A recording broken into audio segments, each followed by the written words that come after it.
Thank you. Just right before we went on air, this is the immediacy of what we're doing. I got another terrible joke from Beef. Thank you. Before, so keep up the good work. Thank you. Chief. That's what we're here for. National Tell a Joke Day, right around the corner. What do we talk about today? Anything happen? Oh my God! Slow news day. I was so ready to put this Jalen Ramsey story to bed. It's right. It's going to be the talker for the next 24 hours, as it should. And be. it should be, and we pretty much devoted. And I know some people get tired, but you have to understand. The people who complain about it being tired are the Uber fans who listen to all 4 hours of the show. But from our perspective, keep in mind that if you're just getting in your car at 8:20 and you drive to work and it takes you 30 minutes, and we're talking about something other than Jalen Ramsey, then we've done a disservice to them. Correct. So on a day of a huge story like that, just bear with us. We try and cover as many different angles and not repeat the same, information that we have. But we have to, on days like this, with big breaking news, we have to make sure that the entire 4-hour window gets, an opportunity to hear what's going on right now. And and people are divided on, whether the Jags got enough for Jalen Ramsey or if he's such a dynamic talent that there's not such a thing as adequate compensation for a player like that. I can understand both sides of it. For my opinion, I feel like they did as well as could possibly be done to take a disgruntled guy out of your locker room and add 2 high-quality first-round draft picks. That's a win for me. He wasn't going. It was clear he wasn't going to play for you this year or at all moving forward. You didn't get anything that helps you this year, but he hasn't been helping you the last 3 weeks, anyways. And he may be hurting you.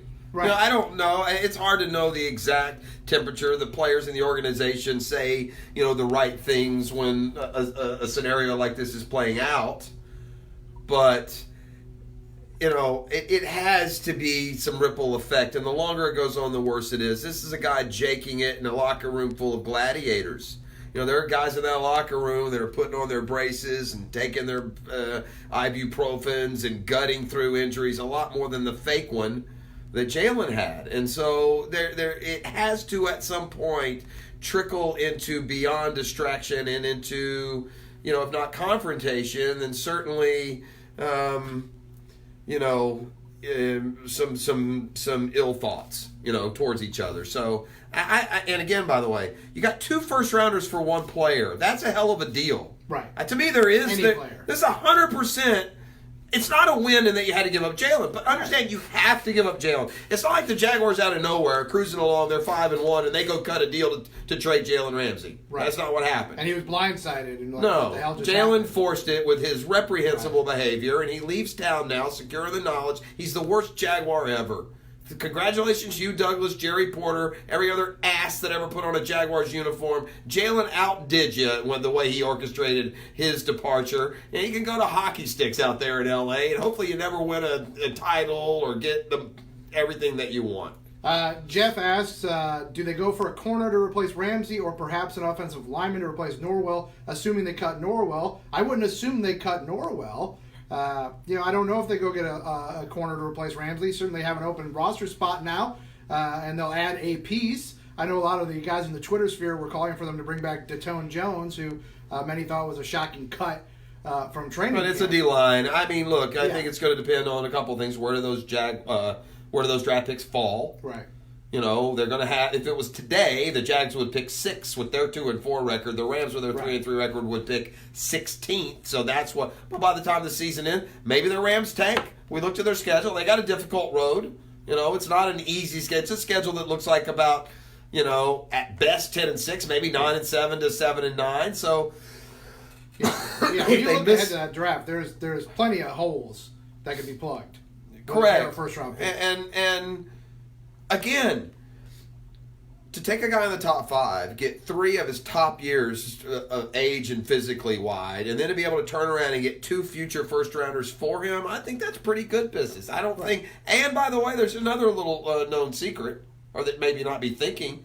That's also $100 million in salary you were going to have to give to Jalen Ramsey to keep him around and keep him happy. And, by the way, he was always going to be a pain in the ass. It's true. Since he signed with the Jaguars as a rookie, one way or the other, he has been a pain in the ass every year in one form or fashion. Whether it's being and that was going to continue even if he was paid. Right. He would be a major pain in the ass. You'd sign a deal, make him the highest paid corner in the league, and in 3 years, it'd be something the else. Next guy became the highest paid corner in the league. that'd be a problem. Or then he'd start speaking for other players. And, you know, the problem with Jalen is he's such a narcissist. And by the way, I do take some joy in, I don't think Jalen recognizes what a small, little, insignificant fish he's going to be in L.A. There are really only 3 sports figures in L.A. right now that matter. Kobe Bryant, who's retired, LeBron James, and Clayton Kershaw. I mean, Mike Trout plays to an invisible fan base. Sure.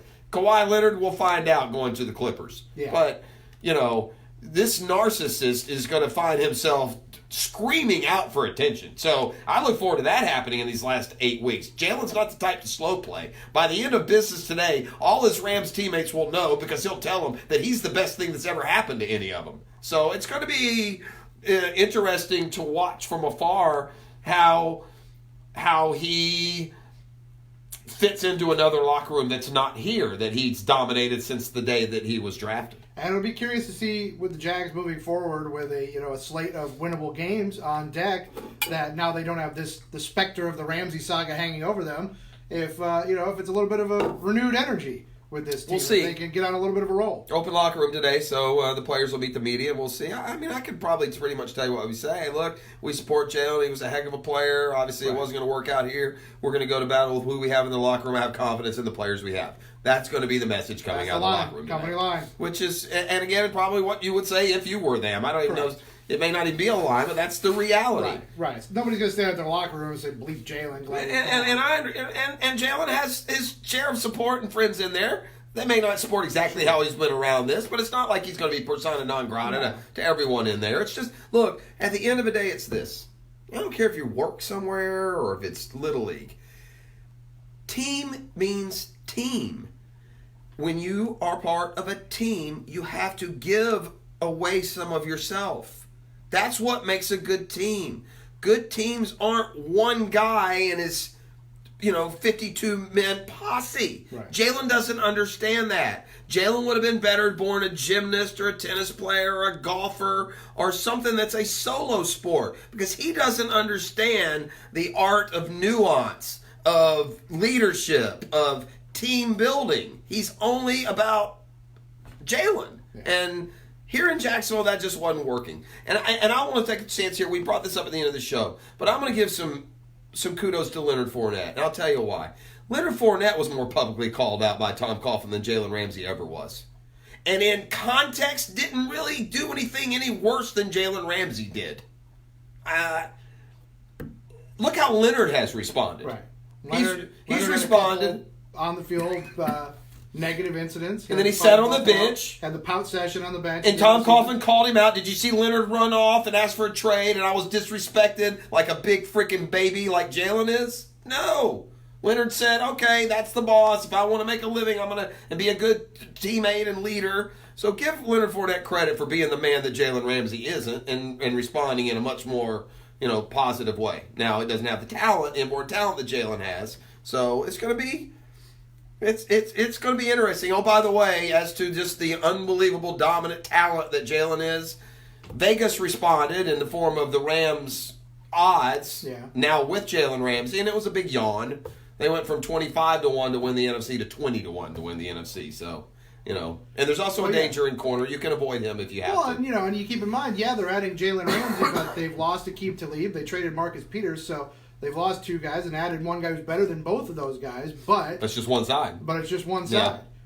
So that defense wasn't really the problem with the Rams. That offense has been... And the O-line in particular. And they've lost the running game, and Gurley is hurt. So, we'll see how it works out. Jalen may end up on a team that doesn't win as very many more, if at all, games than his own Jaguars do. So, but he leaves a complete fraud. I mean, that's just that's what I leave with Jalen. Forget the talent, the interceptions, the fun times. A complete fraud. It's just been so disingenuous and lied here these last 3 or 4 weeks or a month, and just ended on a terrible note. It's just despicable the way he acted. Quite a heel turn, man. Just a terrible. All right, before we're done, let's focus in on one more bit of positive, and congrats to Howie Kendrick. Yes. West Nassau, Callahan, a kid. Right. Doesn't live here in Jacksonville anymore, but born Guy and got cut by like raised. 4 JUCOs. Born at Baptist downtown, right? Had a winding road. Was not highly recruited at all. Right. The MVP of the NLCS at 36. So It's incredible. good for him. Incredible. All right, and the tomorrow. Nats are dangerous, man. The Nats are dangerous. Yeah, and Don't sleep on it. it. Will, yeah, and they're also, we didn't talk about this morning because I think we talked in 4 hours, 8 hours about Jalen Ramsey. But the Nats also have this little thing going for them now too. You know, they get to sit back and rest. They can set their pitching up exactly like they want. Right. They're not going to play again for a week. Right, because the Astros are up 2-1. They played tonight. That might go 7. That could, yeah. I mean, Yeah. I don't think the Yankees are going to lay down. I don't either. So that series could go on for a while. Yeah. We'll see. But tomorrow, Googans will be back. Doc Murphy, Riley report, all that jazz. Tomorrow, we'll try and catch up with John on Thursday. Friday, you mean? Or Friday. We Get can't Smart John. get Smart John today because, Yeah. like we said, this was the story we had to focus on. Yeah, for sure. Rightfully so. We love you, Googans. Send us cash. Our Venmo is open. I just don't know what it is.